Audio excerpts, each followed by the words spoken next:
doon sa impeachment ni Pangulong Bongbong Marcos, sino daw ho ang testigo nila? Sino daw po ang tatayo at magtetestimonya? Yung wanted ho. Yung pinaghahanap po ng batas, mga kababayan. Yung nag-video ng ilang beses, 1, 2, 3, 4, 4 na video o 5, mga boss chief amo, sir, at gustong mang-uto, akala naman ay DDS kami. No? Naglabas pa ng mga mali-maleta. Yun po ang witness nila at yun po ang pinapaniwalaan nila na testimonya. Ayan oh. Sabi, testimonya ni Saldico versus PBBM, hindi hearsay. Akalain mo yun ha? Hindi po ba? No? Basahin natin. Ibang klase din tong mga to, no? Oh, ibang klase mga kababayan. Tingnan nyo. Oh, Saldico keen to testify on Marcos impeachment complaint. Sabi ni Defensor, ang lupit nung kanilang witness. Ang lupit nung tatayo para salita laban kay Pangulong Bongbong Marcos. Saldico. Oh, basahin natin ha. Sa press conference ng mga complainant ng people's impeachment laban kay Pangulong Ferdinand Marcos, ngayong Biyernes, Enero 23, sinabi ni Attorney Jacinto Jing Paras, si Jing Paras pala yun, yung vlogger-vlogger din, na advisable evidence umano ang mga ebidensya na isinapubliko ni dating Congressman Saldico dahil mayroon ng jurisprudence dito. Kapanipaniwala daw ho. Umano ang sinasabi ng dating kongresista dahil kasama ito sa isang conspiracy to commit crimes of plunder. Sabi naman sabi naman niya, wala siyang napakinabangan. 'Di ba? Yun ho ang pagsabi. Yun yung mga sinasabi ho ni Saldico, wala po akong napakinabangan ni piso. 'Di ba? Alam naman po natin kung ano ang sasabihin ni Saldico. Kasama din po doon sa pababain si Bongbong Marcos. Yan ang sasabihin ni Saldico, mga bossing. Bakit? Delicate siya eh. Pinaaresto na eh. Nagtatago na ho eh. Bakit? Kasi nga utak doon sa sa nakawan ho, mga kababayan. Di umano.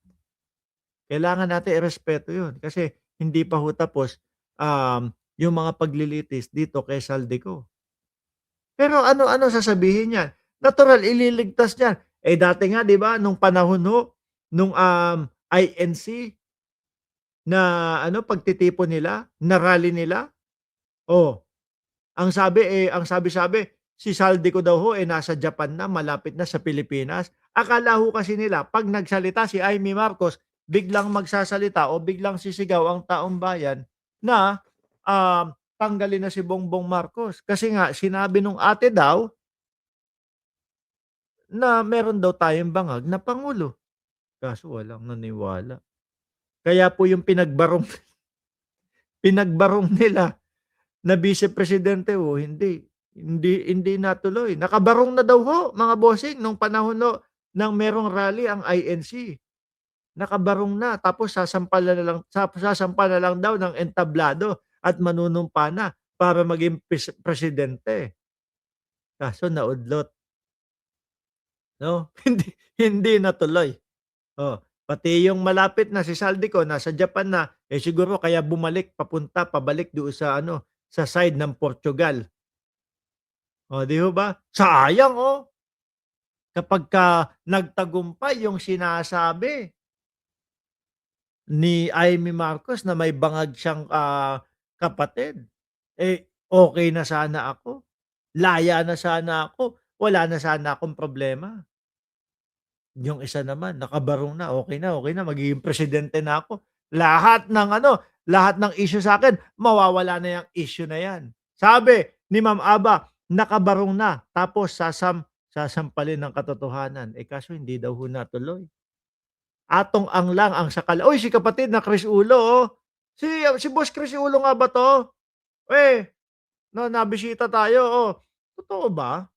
Andali, Hindi ko alam kung ganyan yung channel niya. O pakisuportahan, paki-subscribe ho mga Boss Chief Amo Sir, 'no? Yang, si Boss Chris Ulo, sandali titignan ko lang ha. Kasi parang may number ho, eh. Ano ba, nasaan ba tayo? Tignan natin kung talaga si Chris Ulo 'yan, oh, putik na 'yan. Parehas nung ano, 3,500. Oh, siya nga, oh, pakisuportahan, paki-like, paki-subscribe. Si kapatid na Chris Ulo, mga bossing, andiyan po, oh, Atong lang ang sakalam, oh, 'di ba? Eh, nasaan na kaya si Atong Ang ngayon? Ang sabi-sabi, eh, nasa labas na daw ho ng bansa, mga kababayan. Saan na ba tayo dito? Oh, tuloy. Sa press conference ng mga, complainant, si Jing Paras advisable, kapani-paniwala rin umano ang sinasabi ng dating kongresista dahil kasama ito sa conspiracy to commit crimes of plunder daw ho. Bukod pa rito ay kinumpirma ni Paras na dati nang nasabi sa kanya ni Ko ang mga isiniwalat ng huli sa kanyang video statement tungkol kay Pangulong Bongbong Marcos. Ang inang 'tong mga sorry, itong mga ito magbibideo na lang sumablay pa, pati si Sam Versosa nadamay pa ho doon sa sports car, sports car. Hindi pa nilinis, mga kababayan. Biruin mo 'no, parang yung mga ipinapakita ho na nila sa atin para papaniwalain po tayo na si Pangulong Bongbong Marcos po ay damay dito sa mga, pagnanakaw na ito, eh, yung panay generic lang ho. Mga kababayan, yung tipong maleta papakitaan ka ng 30 maleta, oh, ayan na ebidensya na ho, ebidensya. Pambobo at pang-ano, pang-uto-uto lang po yung mga gano'ng, galawan. DDS lang po ang mga mapapaniwala nung mga gano'n ho, mga kababayan. 'Di ba? Sinuportahan din ni Attorney Ferdinand wala na, nandiyan na pala si ano, nandiyan na pala si Topacio. Alam niyo po hindi ko alam kung malas lang 'to si Topacio o lagi lang pong nasasama doon sa mga ano, doon sa mga kliyente o natataon lang siguro yung mga kliyente niya, eh, ayun nasa oblo ho, 'no? Natataon lang, hindi naman ho siguro ano, magaling naman yang si Topacio mga kababayan ano. Yun nga lang siguro medyo alat, 'no, kapagka yung sugal, oh, wala inaalat ako, eh. Talo kay Dennis Cornejo, kasama si Cedric Lee. Sino pa?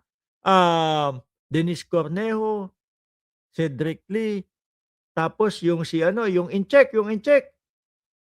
si Alice Guo. Oh, yun do habang buhay na pagkakakulong din yun.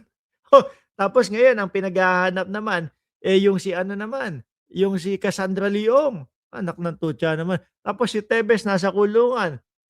Etong si anong pangalan nun, si Kibuloy, nandoon din. Sabi nung kaibigan ko na si Paulo Saison, inireklamo yan ng nanay ni Bea Binene ng harassment.